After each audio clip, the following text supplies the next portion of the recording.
Donc, comme vous pouvez le voir, j'ai changé de section de bois. On est passé sur un bastin, 225 mm de haut, 75 d'épaisseur, pour mettre cette longue vis perpendiculaire aux fibres du bois. C'est là aussi, on avait plus de facilité parce qu'on était dans le sens des fibres.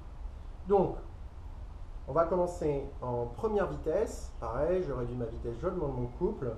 Voilà, on va commencer en première vitesse sur cette vis, pas de pré-perçage. Normalement, on en ferait un, mais là, c'est vraiment pour voir les limites de la visseuse. Alors, voilà, là, il débraye, c'est normal, on atteint la limite, mais plus la limite de sécurité quand on est en mode vissage que la limite de la visseuse.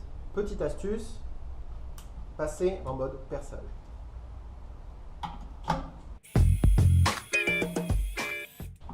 Voilà, ça fait le travail, sans problème. Pareil, un petit peu comme évoqué lors de la vidéo sur l'acier avec les forêts étagées. Pas à faire tous les jours, mais visseuse assez polyvalente, puisqu'on peut faire on peut utiliser ce genre de vis et ce genre de section, mais pareil, pas tous les jours. Mais vraiment, voilà, moi je trouve qu'on a un bon compromis. C'est une visseuse de tous les jours et on peut aller chercher des applications un peu spécifiques.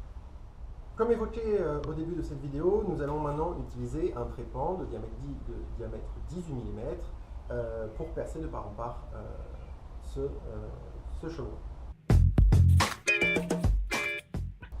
Deuxième vitesse, mode perçage.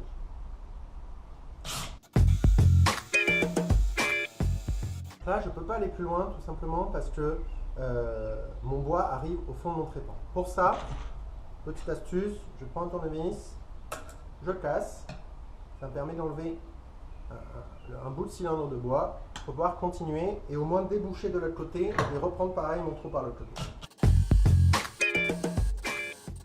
J'ai débouché de l'autre côté.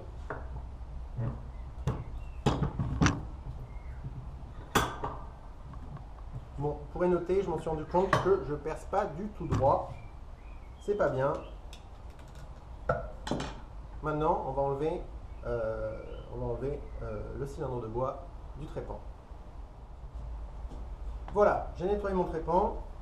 On reperce par l'autre côté. Et voilà.